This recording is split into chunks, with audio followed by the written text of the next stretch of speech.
يا صباح الورد والفل وأهلا بيكم ويا رب تكونوا جميعا بخير. النهاردة فيديو جديد عن حيل ذكية عشان تستغلي كل شبر في بيتك.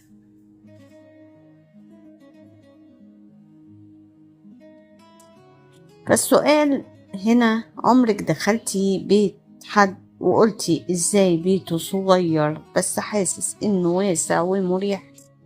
فالموضوع مش فلوس ولا عفش غالي، الموضوع كله في الذكاء. ففي الفيديو ده هوريكي ازاي تستغلي كل شبر في بيتك بأفكار بسيطة جدا ومن غير ما تدفعي جنيه واحد. فخليكي معايا للآخر، لأن في نص الفيديو هقولك حركة واحدة بس لو عملتيها هتحسي إن بيتك كبر الضعف. يلا بينا نبدأ الفيديو.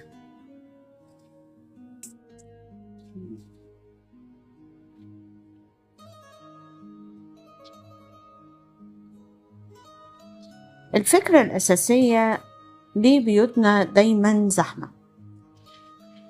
خليني أقولك حاجة مهمة جدا، الزحمة مش بسبب المساحة، الزحمة بسبب سوء الاستخدام. يعني ايه الكلام ده؟ يعني احنا بنستخدم 50% بس من بيتنا، وال50% التانية ضايعة، زي مثلا ورا الأبواب، تحت السرير، فوق الدولاب، الجوانب الفاضية، كل دي مساحة مهملة. لكن احنا لو استغلناها صح البيت هيختلف 180 درجة. عندك مثلا المطبخ، ده كنز المساحات الضيعة. فهقولك أفكار عن استغلال المساحة. أول فكرة اللي هي ظهر باب المطبخ. جربتي قبل كده تبصي ورا باب المطبخ؟ غالبا مفيش حاجة وراه.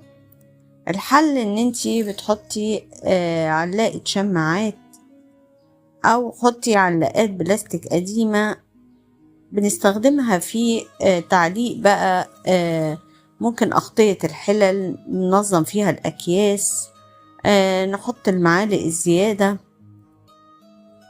فالحركة دي لوحدها ممكن توفر لك درج كامل. الفكرة 2، وهي استغلال مساحة تحت الحوض. ده بيكون أكتر مكان مهمل في المطبخ. حطي بقى علب قديمة وخزني فيها، أو كراتين صغيرة، وخلي بالك ان انتي المساحة دي لو استغلتيها صح هتوفر عندك اماكن كتير جدا. فاقسمي المساحة لمنظفات واكياس وادوات تنظيف. عن تجربة، انا شخصيا كنت برمي كل حاجة تحت الحوض وعشوائي لحد ما عرفت ان انا اقسم المكان، وفجأة بقى عندي مساحة زيادة.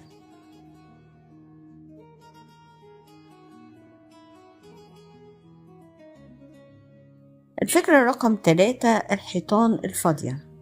فلو عندك حيطة فاضية فده كنز. فممكن تعملي علاقات مغناطيسية بدون ما تحفري في الحيطان، علقي عليها بقى أدوات الطبخ، المجات، التوابل.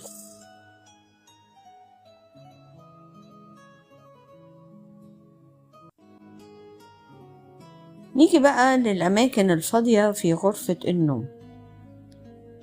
بيبقى تحت السرير، ودي أكبر مساحة مهدرة في البيت. الغلط ان احنا نسيبها فاضية، لكن الصح بنحط صناديق ونرص فيها الحاجات حسب الموسم. ممكن نحط البطاطين للحفا، او اللبس مثلا الشتوي او الصيفي، او ممكن تحطي شنط وتخزني فيها هدومك وبطاطين. فتحت السرير ممكن نشيل نص الدولاب لو استخدمتيه صح.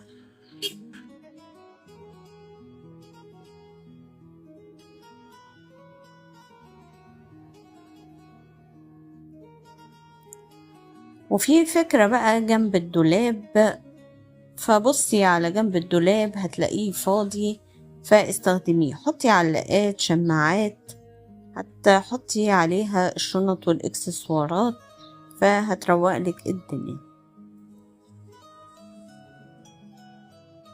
وهتلاقي ان الباب نفسه بتاع غرفة النوم، الباب مش بس للدخول والخروج، حطي عليه بقى علاقات ومنظمات ممكن تستخدميه في تنظيم الأحذية والإكسسوارات والطرح والشنط. ده بيفضيلك مكان وبيعملك راحة في غرفة النوم.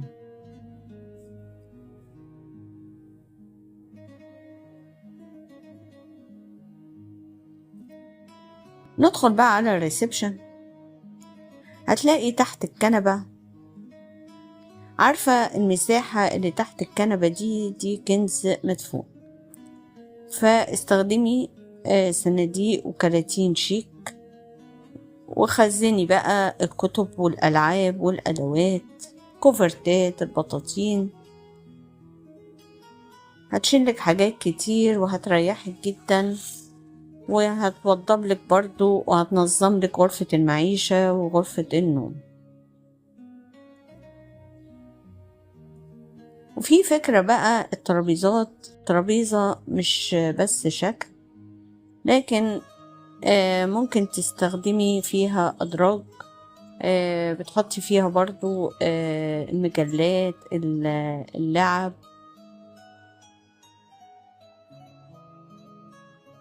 وحطي أو حطي سلة تحتيها برضو تلملك بقى المفاتيح والريموتات والحاجات، بحيث ان هي تكون برضو منظم، وساعة تخزينية حلوة في غرفة المعيشة، فتنظم لك غرفة المعيشة.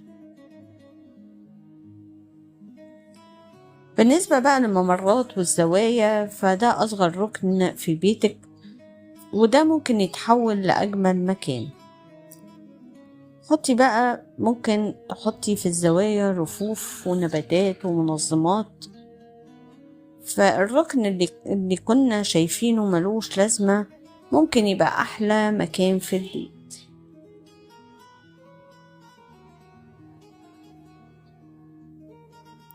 وعايزاكي تركزي بقى معايا في الحركة دي، لأن هي السر الحقيقي. كل ما تحسي إن المكان زحمة، اسألي نفسك سؤال واحد بس: هل الحاجة دي ليها مكان محدد؟ لو الإجابة لأ، يبقى هي سبب الفوضى. فالنتيجة إن كل حاجة بيبقى ليها مكان، ومفيش تكديس ومفيش زحمة.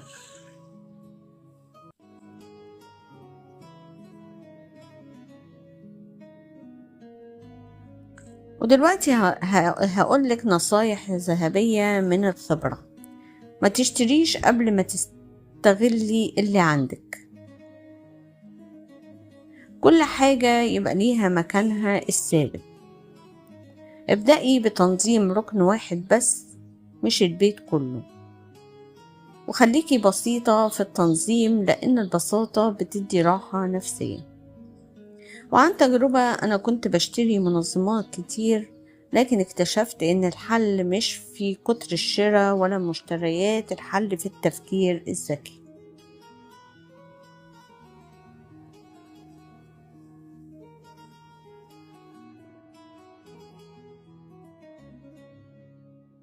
تعالي بقى نشوف مع بعض الأخطاء اللي بتضيع نص مساحة البيت. خليني أقولك بصراحة إن في أخطاء بسيطة جدا إحنا بنعملها يوميا، هي السبب الحقيقي في الزحمة. الغلط الأول إن إحنا بنحتفظ بحاجات مش بنستخدمها. فلو عندك حاجة ما استخدمتيهاش من سنة، غالبا انتي مش هتستخدميها، والحاجة اللي انتي متمسكة بيها دي ممكن تكون هي السبب في الخنقة وتسبب لي ضيق في البيت. الغلط التاني التخزين العشوائي. معنى ان انتي خزنتي مش معناه ان انتي نظمتي. الحل ان بيبقى كل نوع لوحده، وكل حاجة ليها مكانها الثابت. الخطأ رقم 3: بنتجاهل المساحات الرئيسية. فاحنا دايما بنفكر أفقي بس، لكن السر الحقيقي في الارتفاعات واستغلال المساحات الرأسية. فاستغلال المساحات الرأسية دي هي حيلة المحترفين. فلو عايزة تضاعفي مساحة بيتك اشتغلي على الحيطان. هقولك دلوقتي على أفكار عشان تستغلي الحيطة. رفوف فوق الأبواب، استغلي أعلى الدولاب وعلقي أدوات على الحيط. فأول ما هتستغلي الحيطان هتحسي إن البيت كبر فعلا. فالمساحات اللي فوق دي هي أكتر مساحة مهدرة في بيتك.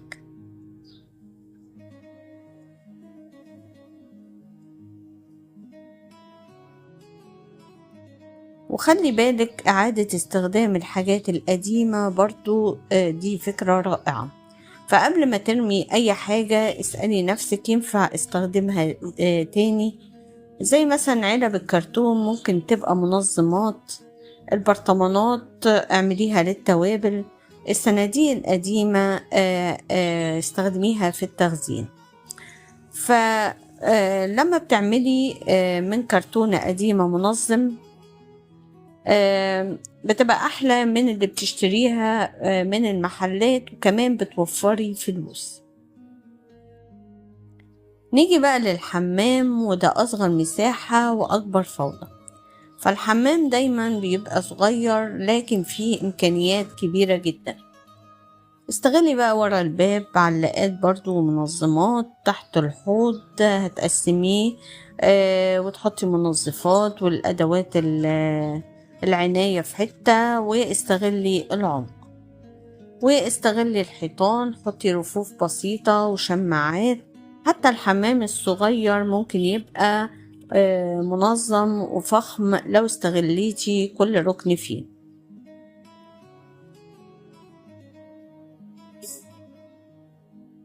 ودلوقتي هقولك على سر البيوت المرتبة. في قاعدة مهمة جدا، مش كل حاجة تبقى برا في نفس الوقت. يعني استخدمي جزء وخزني جزء وبدلي حسب الاستخدام.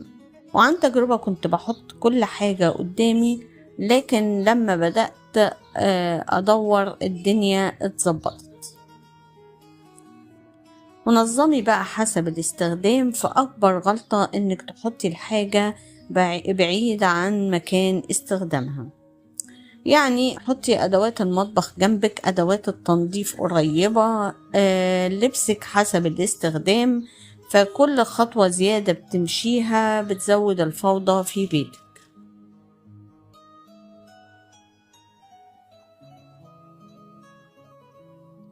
واستخدمي بقى قاعدة 5 دقايق. فلو كل يوم خصصتي 5 دقايق بس، عمرك ما هتشوفي زحمة. رجعي كل حاجة مكانها ورتبي ركن صغير. ف5 دقايق يوميا بتوفر عليكي ساعات ترتيب كبيرة. دلوقتي هقولك على أفكار سريعة. أفكار استغلي جوانب التلاجة، علقي أكياس خلف الأبواب، استخدمي السلال، استغلي الأدراج بذكاء، قسمي الرفوف. فالفكرة الصغيرة ممكن تغير شكل بيتك كله. وخليني بقى أتكلم على الجانب النفسي اللي محدش هيقولهولك. الزحمة مش بس في البيت، الزحمة هتبقى في دماغك. لما بيتك يبقى منظم فنفسيتك بترتاح، انتاجيتك بتزيد، بتركيزك بيتحسن. فترتيب بيتك ممكن يغير حياتك بالكامل. ودلوقتي التحدي الأخير، عايزاكي تحدي بسيط. اختاري ركن واحد بس في بيتك وطبقي عليه فكرة من الفيديو، وبعدها ارجعي قوليلي حصل ايه. وفي النهاية الموضوع مش مساحة، الموضوع تفكير.